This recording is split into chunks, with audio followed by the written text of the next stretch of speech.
तो आज फिर से सांख्यिकी का एक आखिरी वीडियो आपके लिए लेकर आए हैं, जिसमें आप समांतर माध्य, माध्यिका एवं बहुलक के बीच में संबंध पढ़ेंगे। आइए देखते हैं इसका सूत्र क्या होता है। बहुलक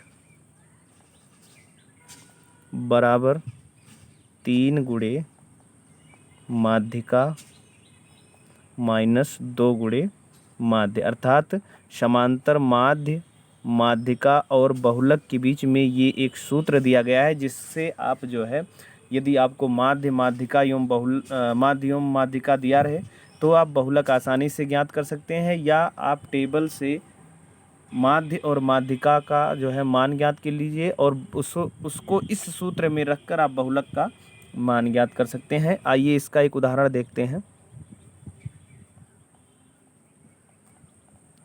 उदाहरण में वर्गीकृत आंकड़ों के लिए दिया गया है वर्ग अंतराल, बारंबारता। तो इस प्रकार से डाटा आपका है 20 से 30, 30 से 40, 40 से 50, 50 से 60, 60 से 70 एवं 70 से 80। इनकी संगत बारंबारताएं क्रमशः 10, 6, 8, 12, 5 और 9। अब समांतर माध्य ज्ञात करने के लिए हम एक दूसरा टेबल बनाते हैं, लगभग जिसमें आप जो है 5 स्तंभों की एक सारणी बनाते हैं।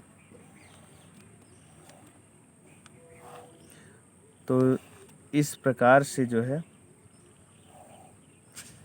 ये आपका हो जाएगा, जिसके पहले स्तंभ में वर्ग अंतराल को हम लिखेंगे, दूसरे में मध्यमान यानी यक्स आई, तीसरे में आपका एफ आई हो जाएगा और अंतिम में आपका एफ आई इंटू यू आई, यानी आपका ये 4 स्तंभ में हो जाएगा।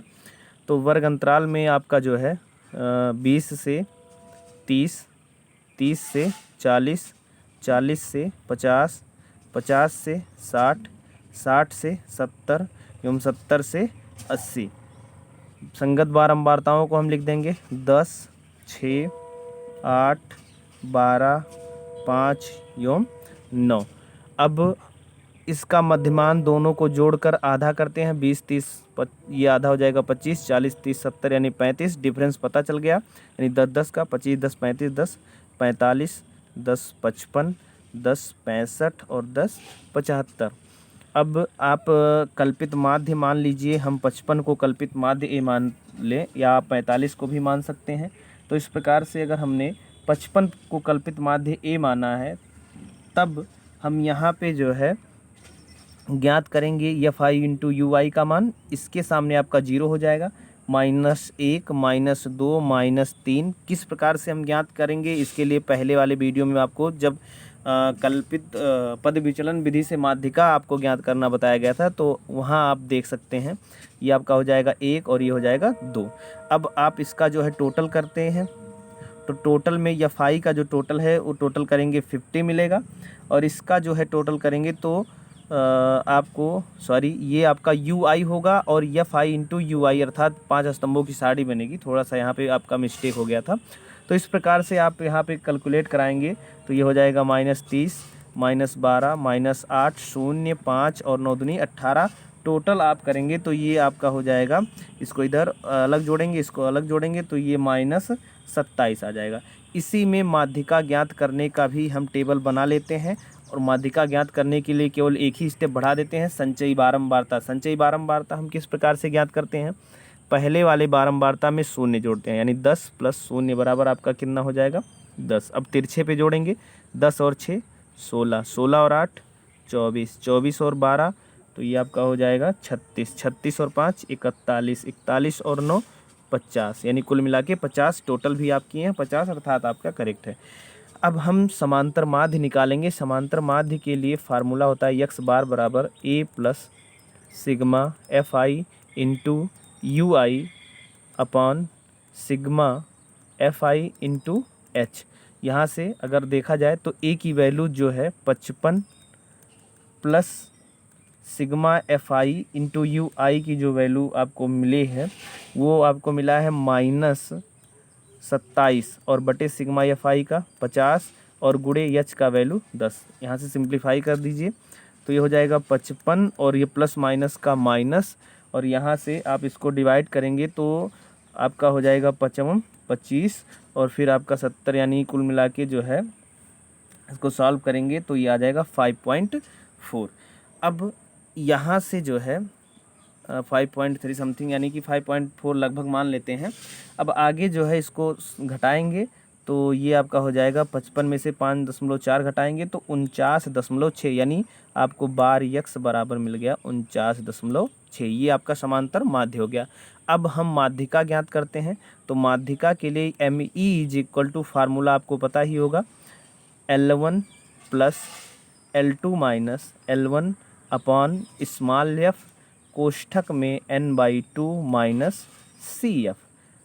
अब इसमें पहले हम माध्यिका वर्ग को ज्ञात करते हैं। माध्यिका वर्ग का पता कैसे हम लगाएंगे, क्योंकि यहाँ पे अगर देखा जाए तो माध्यिका वर्ग आपका 50 से 60 होगा। क्यों माध्यिका वर्ग 50 से 60 होगा, इसके लिए जो है आप डाटा के हिसाब से चलें। माध्यिका वर्ग का तरीका आपको बताया गया है कि n/2 का मान हम पहले निकालते हैं। जब आपको माध्यिका ना दिया हो तो माध्यिका वर्ग ज्ञात करने के लिए हम पहले n का मान ज्ञात करते हैं, और n का मान आपको मिला यहाँ पर मिला हुआ है 50, और अगर हम n/2 निकालेंगे यानी n/2 बराबर 50/2 यानी 25 हो जाएगा, और 25 आपका जो है पहले दूसरे तीसरे यानी चौथे में पड़ेगा, चूँकि इसमें 24 में तो पड़ेगा नहीं, यानी 36 में पड़ेगा, तो ये आपका हो जाएगा माध्यिका वर्ग। और अगर ये माध्यिका वर्ग हो गया तो ये माध्यिका वर्ग की जो है निम्न सीमा यानी L1, या जो है L भी कहीं कहीं लिखा होता है, ये L2 हो गया आपका, और ये जो है आपका इसकी बारंबारता हो गया यानी F, और इसके जस्ट पहले की बारंबारता CF। यानी इस फार्मूले में अगर रखें हम तो ये हो जाएगा 50 प्लस L2 माइनस L1 यानी कि 60 माइनस 50 यानी 10 बटे स्मॉल f यानी कि 12, और n/2 यानी डायरेक्ट रखें तो 50/2 का मान 25, और इस प्रकार से जो है आपका माइनस CF यानी CF की वैल्यू दी गई माध्यिका वर्ग के तुरंत पहले की संचयी बारंबारता, यानी ये आपको मान यहाँ पे मिला है 24, तो ये आपका हो गया 24। अब इसको सॉल्व करें तो ये हो गया 50। आगे इसको अगर हम काट दें तो 2 छक 12 और 2 पंचे 10 यानी 5/6, और 24 में से 25 में 24 घटाएंगे 1 आएगा। यानी अब इसका हम तिरछा गुणा करा लें, या यूँ कहें कि जो है हम 5/6 का मान पॉइंट में निकाल लें, तो पॉइंट में 5/6 का मान लगभग आएगा 0.83, और इस प्रकार से जो है माध्यिका आपको मिल गया 50.83। ये आपको मिल गया ME की वैल्यू।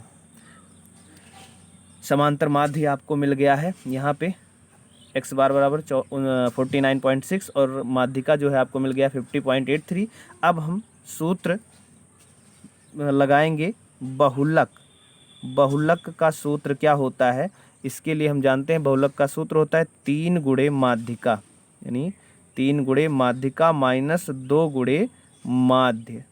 अगर इस सूत्र में रखा जाए तो हम यहाँ रखेंगे 3 गुणे 50.83 माइनस 2 गुणे माध्य की वैल्यू आपको 49.6 मिला है, यानी 2 गुणे 49.6 शून्य, इसको लिख दें। यानी आगे अब अगर कैलकुलेट कराएंगे तो इस प्रकार से जो है ये लगभग 5 या 15 150, यानी लगभग ये आपका 152.49, और माइनस इसका आ जाएगा आपका 99.20। अगर हम टोटल कैलकुलेट करें तो इस प्रकार से जो है आपको यहाँ पे मिल जाएगा 53.29, यानी MO अर्थात बहुलक की वैल्यू आपको मिल गई है 53.29। ये आंसर आ गया।